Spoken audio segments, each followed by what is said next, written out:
ಸ್ನೇಹಿತರೆ, ವಿಶ್ವಾವಸು ಸಂವತ್ಸರದ ಪರ್ವದಿನದಂದು ಅಂದರೆ ಹಿಂದೂಗಳ ಹೊಸ ವರುಷದಂದು ಮನೆ ಮಂದಿಯೆಲ್ಲ ಸೇರಿ ಖುಷಿಯಿಂದ ಕಳೆದ ಕ್ಷಣದ ಜೊತೆಗೆ ಸವಿಯಾದ ಭೋಜನದ ಕೆಲವು ವಿಧಾನಗಳನ್ನು ನೋಡೋಣ ಬನ್ನಿ.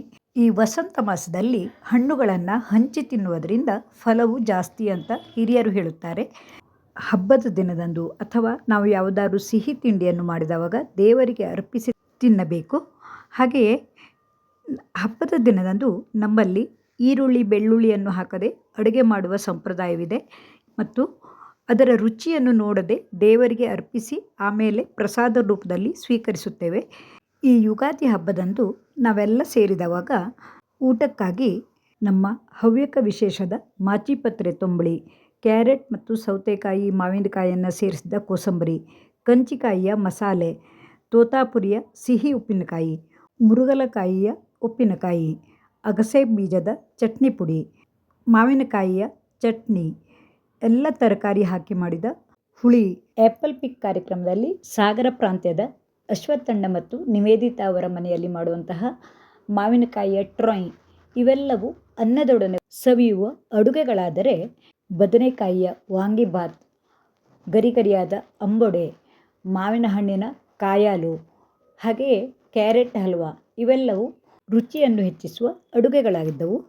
ಈ ಚಕ್ಕೋತ ಅಥವಾ ಕಂಚಿಕಾಯಿಯನ್ನು ನಾವು ಈ ರೀತಿಯಾಗಿ ಸುಲಭವಾಗಿ ಕತ್ತರಿಸಿ ಇದರ ತೊಳೆಗಳನ್ನು ಬಿಡಿಸಿಕೊಂಡು ಇದಕ್ಕೆ ಖಾರಕ್ಕೆ ನಾನು ಸೂಜಿ ಮೆಣಸು ಮತ್ತು ಇಂಗು ಉಪ್ಪನ್ನು ಬೆರೆಸಿ ಪುಡಿ ಮಾಡಿ ಇದಕ್ಕೆ ಬೆರೆಸಿದ್ದೀನಿ. ಈ ಕಂಚಿಕಾಯಿಯನ್ನು ಆ್ಯಪಲ್ ಪಿಕ್ ಕಾರ್ಯಕ್ರಮಕ್ಕೆ ಹೋದವಾಗ ಅವರಿಂದ ಕೊಂಡು ತಂದ ತಾಜಾ ಕಂಚಿಕಾಯಿಯಾಗಿತ್ತು.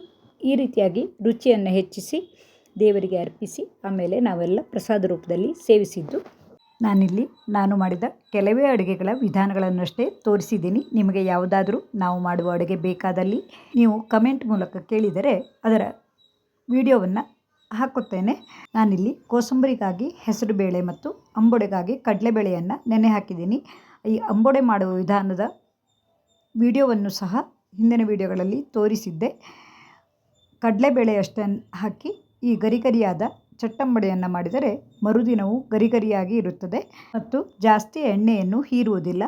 ಯುಗಾದಿಗಾಗಿ ನಮ್ಮಲ್ಲಿ ಈ ಕಹಿಬೇವಿನ ಚೂರ್ಣವನ್ನು ಮಾಡುವ ರೂಢಿ ಇದೆ.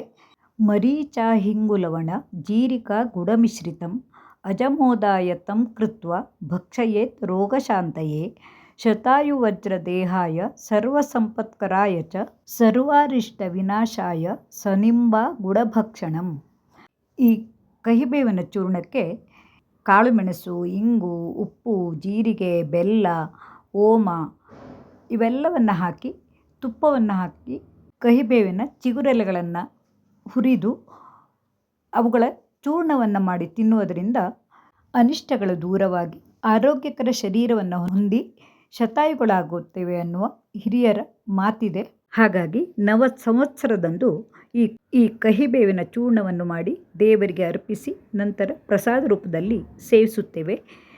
ಹಾಗೆಯೇ ಎಲ್ಲ ತರಕಾರಿ ಹಾಕಿ ಮಾಡಿದ ಈ ಹುಳಿಯನ್ನು ಮಸಾಲೆಯನ್ನು ರುಬ್ಬಿ ಅದಕ್ಕೆ ತೊಗರಿಬೇಳೆಯ ಜೊತೆಗೆ ತರಕಾರಿಗಳನ್ನು ಬೇಯಿಸಿದ್ದನ್ನು ಹಾಕಿ ಉಪ್ಪು ಬೆಲ್ಲವನ್ನು ಹಾಕಿ ಕುದಿಸಿದರೆ ಹುಳಿಯು ಸಿದ್ಧವಾಯಿತು. ನಂತರ ವಾಂಗಿಭಾತ್ಗಾಗಿ ನಾನು ಈ ರೀತಿಯಾಗಿ ಮಾಡಿದ್ದೀನಿ. ಕಡಲೆಬೇಳೆ, ಉದ್ದಿನಬೇಳೆಯನ್ನು ಸ್ವಲ್ಪ ಎಣ್ಣೆಯಲ್ಲಿ ಹುರಿದು ಅದಕ್ಕೆ ಸ್ವಲ್ಪ ಕೊತ್ತಂಬರಿ ಬೀಜ, ಜೀರಿಗೆ, ಮೆಂತ್ಯ ಹಾಗೆ ಖಾರಕ್ಕೆ ತಕ್ಕಷ್ಟು ಮೆಣಸಿನಕಾಯಿಯನ್ನು ಹಾಕಿದ್ದೀನಿ.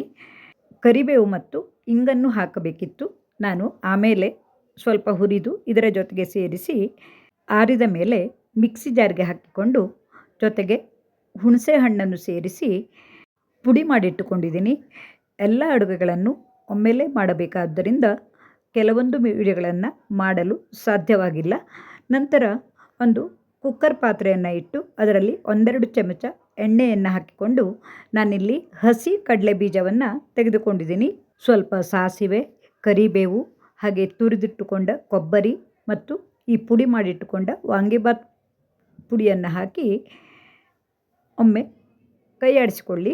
ವಾಂಗಿಭಾತನ್ನು ಒಬ್ಬೊಬ್ಬರು ಒಂದೊಂದು ರೀತಿಯಲ್ಲಿ ಮಾಡುತ್ತಾರೆ. ನಾನು ಮಾಡಿದ ವಿಧಾನವನ್ನು ಇಲ್ಲಿ ತೋರಿಸ್ತಾ ಇರೋದು. ಇದಕ್ಕೆ ದೊಣ್ಣೆ ಮೆಣಸಿನಕಾಯಿ ಮತ್ತು ನೀರಿನಲ್ಲಿ ಹೆಚ್ಚಿಟ್ಟುಕೊಂಡ ಈ ಬದನೆಕಾಯಿ ಹೋಳುಗಳನ್ನು ಹಾಕಿ ಈ ಮಸಾಲೆಯು ಎಲ್ಲ ಕಡೆಗೆ ಹೊಂದುವಂತೆ ಸೌಟಿನಿಂದ ಕೈಯಾಡಿಸಿಕೊಂಡು ಸ್ವಲ್ಪ ನೀರನ್ನು ಬೆರೆಸಿಕೊಳ್ಳಿ. ಈ ರೀತಿ ಮಾಡಿಕೊಂಡು ಇದಕ್ಕೆ ರುಚಿಗೆ ತಕ್ಕಷ್ಟು ಉಪ್ಪು ಮತ್ತು ನಾವು ತೊಳೆದಿಟ್ಟುಕೊಂಡ ಅಕ್ಕಿಯನ್ನು ಹಾಕಿ ಮಿಶ್ರ ಮಾಡಿ 1 ಪಾಲು ಅಕ್ಕಿಗೆ 2 ಪಾಲು ನೀರನ್ನು ಸೇರಿಸಿ ಕುಕ್ಕರ್ ಮುಚ್ಚಳವನ್ನು ಮುಚ್ಚಿ 1 ರಿಂದ 2 ವಿಸಿಲನ್ನು ಹಾಕಿಸಿಕೊಳ್ಳಿ. ಈಗ ವಾಂಗಿಬಾತು ಸಿದ್ಧವಾಗುತ್ತದೆ. ನೀವು ಮಾಡುವ ವಿಧಾನವನ್ನು ತಿಳಿಸಿದರೆ ನಾನು ಆ ರೀತಿಯ ಮಸಾಲೆಯನ್ನು ಹಾಕಿ ಮಾಡಲು ಪ್ರಯತ್ನ ಮಾಡ್ತೀನಿ. ಈಗ ಊಟದ ಅನ್ನಕ್ಕಾಗಿ ನಾನು ಒಂದು ದೊಡ್ಡ ಪಾತ್ರೆಯಲ್ಲಿ ಅಕ್ಕಿಯನ್ನು ಹಾಕಿ 3/4 ಭಾಗ ಬೆಂದ ನಂತರ ಈ ರೀತಿಯಾಗಿ ಪಂಚೆಯನ್ನು ಸುತ್ತಿ ತಿಳಿಯನ್ನು ಬಗ್ಗಿಸಿಕೊಂಡಿದ್ದೀನಿ.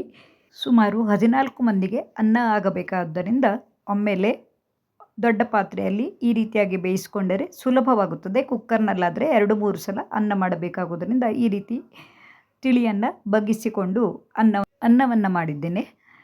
ಈಗ ತಂಬುಳಿಗಾಗಿ ಮಾಚಿಪತ್ರೆಯನ್ನು ಜೀರಿಗೆ ಮತ್ತು ಕಾಳುಮೆಣಸು ಹಾಕಿ ತುಪ್ಪದಲ್ಲಿ ಹುರಿದಿಟ್ಟುಕೊಂಡಿದ್ದೀನಿ. ನಂತರ ಮಾವಿನಕಾಯಿ ಚಟ್ನಿ, ಮಾವಿನ ಹಣ್ಣಿನ ರಸಾಯನವನ್ನು ಮಾಡಿಕೊಂಡು ದೇವರ ನೈವೇದ್ಯಕ್ಕಾಗಿ ಇವೆಲ್ಲವನ್ನು ಇಟ್ಟಿದ್ದೇನೆ.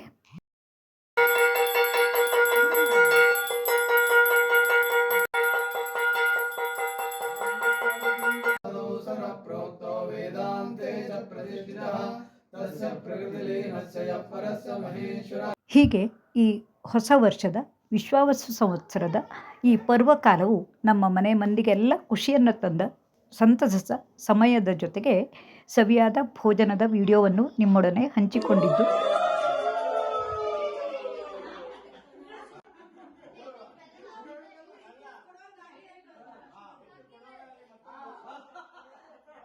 ಕೃಷ್ಣ ಕೃಷ್ಣ ಕೃಷ್ಣ ಹರೇ ಹರೇ ಹರೇ ರಾಮ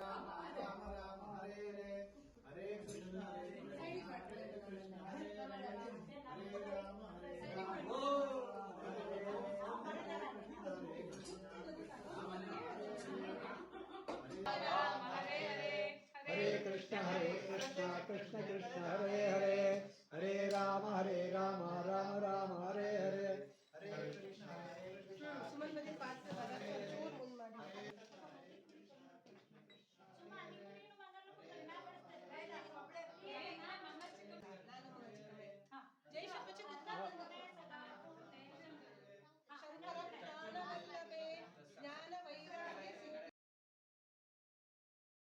ಅಪ್ಪೆಕಾಯಿ ಟ್ರೈ ಅಂದ್ರೆ ಗೊತ್ತಿದ ಅದು ಅಪ್ಪೆಕಾಯ್ದು ಪಲ್ಪ್ ಥರ ಮಾಡಿಡೋದು, ಖಾರ ಉಪ್ಪು ಒಗ್ಗರಣೆ ಎಲ್ಲ ಹಾಕಿ ದಪ್ಪ ಮಾಡಿಡೋದಕ್ಕೆ ಅಪ್ಪೆಕಾಯಿ ಟ್ರೈ